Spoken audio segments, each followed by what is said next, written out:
Oke,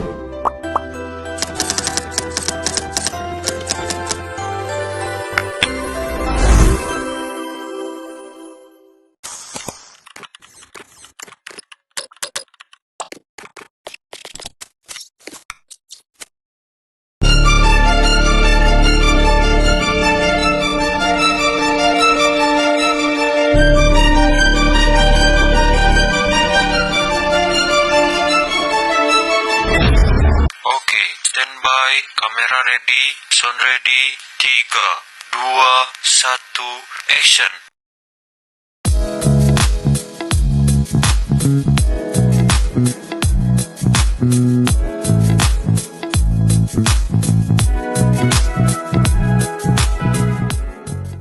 Assalamualaikum Sobat Ekopol. Jadi kali ini kami akan diskusi apa itu IMF dan Bank Dunia. Dan kali ini saya tidak sendiri dong. Saya ditemani oleh dua partner saya, yaitu Mbak Mimi Kusumawati dan Mbak Diah Nurantika. Pernah gak sih kalian dengar IMF dan Bank Dunia itu membantu negara yang sedang krisis ekonominya? Dan di episode kali ini kita akan membahas apa sih IMF dan Bank Dunia serta apa perannya, dan studi kasus antara Indonesia dan Argentina. Wah, topik kali ini menarik banget sih, karena kita bakal membahas IMF dan Bank Dunia, di mana ini adalah dua hal besar dalam urusan keuangan global, tapi juga penuh dengan kontroversi. Iya benar, ada yang bilang mereka itu menjadi pahlawan buat negara yang krisis. Tapi ada yang juga bilang mereka itu menjadi jebakan ekonomi untuk negara-negara yang berkembang. Nah, kalau makin penasaran kan, kita akan diskusi dua lembaga sekaligus. Jadi, stay tune at Politik Ekonomi.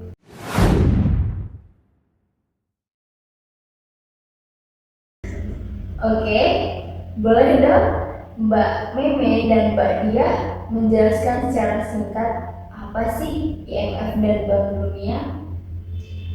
Oke, jadi IMF atau International Monetary Fund ini lahir dari konferensi Bretton Woods pada tahun 1944, di mana IMF ini bertujuan untuk menstabilkan nilai tukar antar negara dan juga sebagai pendorong perdagangan internasional, dan juga sebagai pembantu atau pemberi pinjaman kepada negara-negara yang kesulitan dalam melunasi hutangnya di luar negeri. Bank Dunia juga lahir dari konferensi yang sama, tapi fokusnya berbeda. Mereka lebih ke pembiayaan proyek pembangunan seperti infrastruktur, pendidikan, dan pemberantasan kemiskinan. Tapi seringkali yang menjadi sorotan tuh struktur keanggotaannya. Biasa negara-negara besar mempunyai voting yang dominan. Nah, iya, contohnya seperti Amerika Serikat, di mana AS ini punya hak suara yang gede banget nih, sementara negara kecil lainnya itu kadang cuma ngikut aja tanpa banyak pengaruh di keputusan besar seperti itu. Yuk kita masuk ke contoh yang nyata. Di tahun 1998,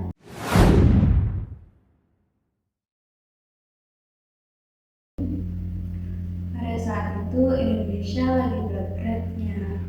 Krisis moneter Asia bikin rupiah jeblok dari 2.400 menjadi 17.000 per dolar. IMF turun tangan dengan memberikan pinjaman sekitar 43 miliar dolar. Tapi ada syarat ketatnya. Benar, subsidi BBM harus dicabut, kemudian sektor keuangan dibuka asing. Dan kemudian banyak BUMN diprivatisasi. Tapi efeknya masyarakat yang paling merasakannya, di mana harga naik, kemiskinan meningkat, dan juga banyak orang yang kehilangan pekerjaannya. Waduh, kayak nyiram bensin ke api ya. Bukannya padam malah makin panas tuh. Argentina mengalami hal serupa pada tahun 2001. Mereka default utang hingga hampir 93 miliar dolar. IMF bantu, tapi dengan kebijakan penghematan yang super ketat. Akibatnya pengangguran naik 25%, kemiskinan naik 45%, dan terjadi kerusuhan massal.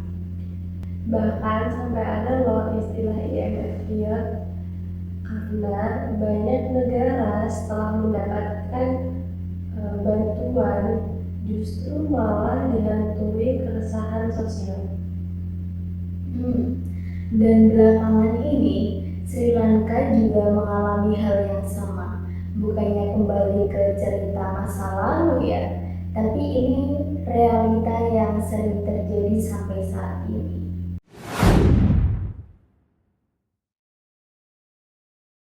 Kalau dari sisi Bank Dunia, peran mereka seperti apa sih?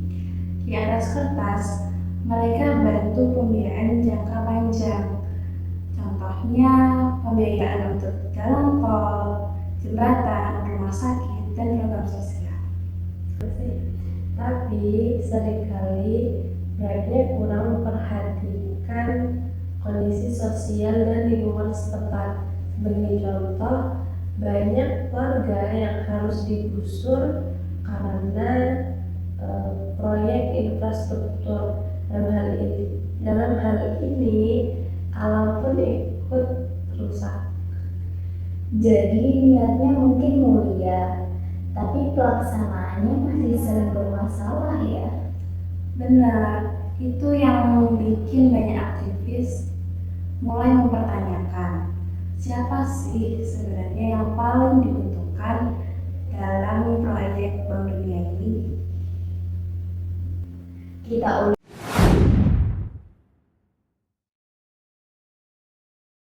dari sisi teoritis yuk. Dalam pandangan liberal, bagaimana sih IMF dan Bank Dunia diposisikan? Mereka memandang sebagai solusi.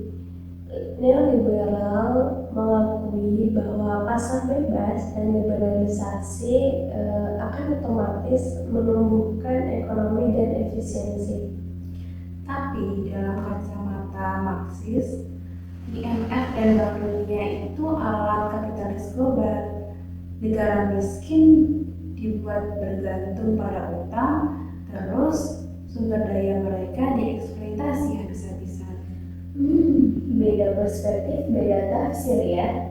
Bagaimana sih kalau teori Keynesian? Nah, Keynesian ini lebih moderat. Mereka mengakui IMF dan Bank Dunia ini, tapi juga mengkritik kebijakan penghematan ekstrim yang merugikan rakyat miskin. Jadi mereka mendorong supaya lembaga-lembaga ini lebih pro pada keadilan sosial. Jadi tergantung kamu berdiri di mana. Di satu sisi penyelamat, di sisi lainnya bisa disebut penjerat.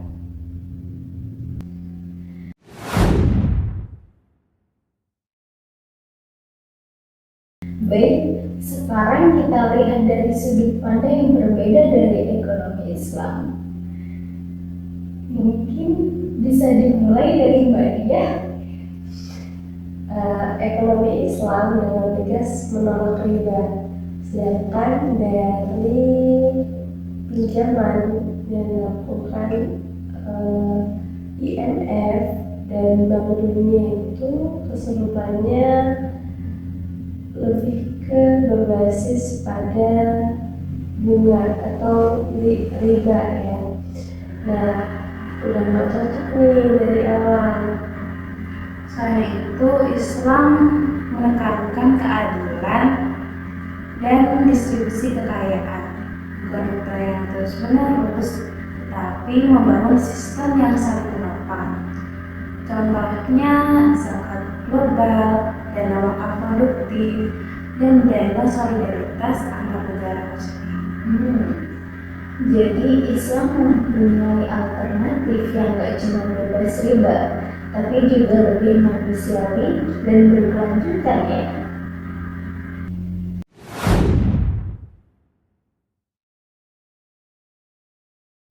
Oke, kita sudah sampai di ujung diskusi nih. Jadi peran IMF dan Bank Dunia itu sangatlah penting dan juga kompleks. Akan tetapi banyak negara yang malah makin sulit setelah menerima bantuan. Makanya sistem keuangan global perlu dibenahi. Harus ada reformasi biar lebih adil dan tidak berat sebelah. Dan dari perspektif Islam, kemandirian dan solidaritas ekonomi global jadi jawaban untuk keluar dari jebakan hutang itu. Terima kasih Sobat Ekopol sudah menyimak diskusi kami sampai akhir.